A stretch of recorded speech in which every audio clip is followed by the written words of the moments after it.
Hello, আসসালামু আলাইকুম। কেমন আছেন সবাই? আশা করি ভালো আছেন। Recipes and blogs by Shamima Afrin চ্যানেলের পক্ষ থেকে আপনাকে শুভেচ্ছা। আমার আজকের আয়োজনে আপনাদের জন্য কোনো রেসিপি থাকছে না।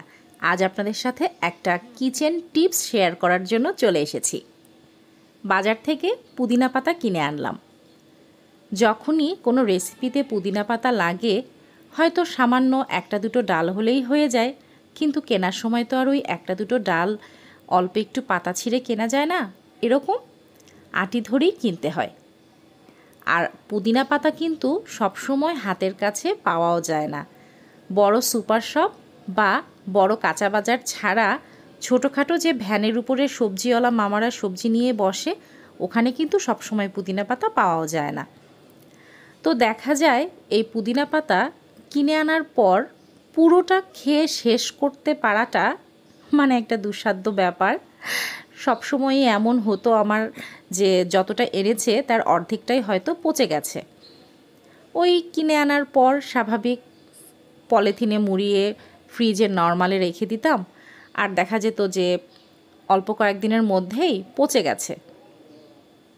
তো ভাবলাম এটাকে কিভাবে সংরক্ষণ করা যায় আর এটা আপনাদের সাথেও একটু শেয়ার করি। তো আমি প্রথমে ভালো করে পুদিনা পাতাটা ধুয়ে নিলাম, যাতে করে যে মরা পাতা বা ময়লা টয়লা আছে সেটা যাতে পরিষ্কার হয়ে যায়।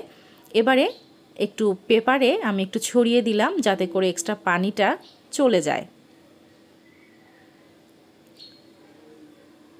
পানিটা একটু টেনে গেলেই তারপর আমি একটা বক্স নিয়ে নিলাম।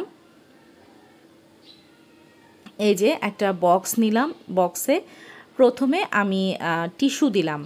টিস্যু দিয়ে তারপর এখানে একে একে পুদিনা পাতা দিয়ে আবারও টিস্যু দিয়ে আবারও সেকেন্ড লেয়ারে এই পুদিনা পাতাগুলো আমি দিয়ে দিচ্ছি।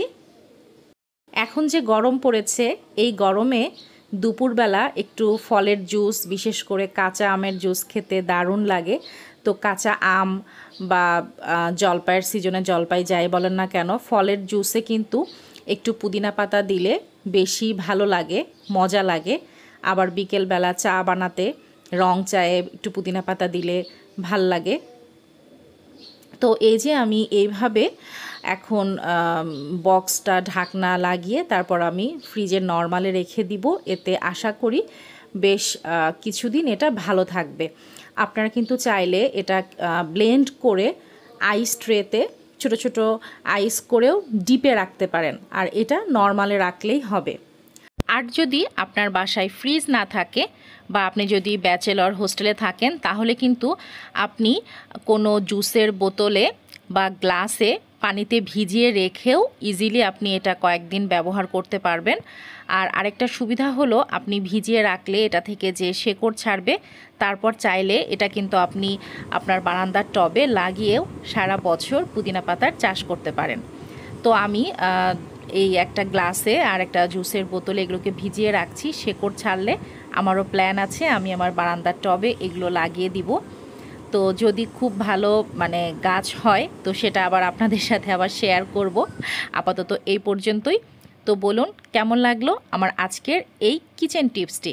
আশা করি ভালো লেগেছে। ভালো লাগলে অবশ্যই আমার চ্যানেলটি সাবস্ক্রাইব করবেন এবং পাশে থাকা বেল আইকনটি অন করে দিবেন, যাতে করে আমার দেয়া কোনো ভিডিওর আপডেট আপনার মিস না হয়ে যায়।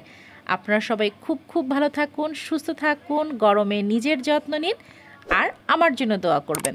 আল্লাহ হাফেজ।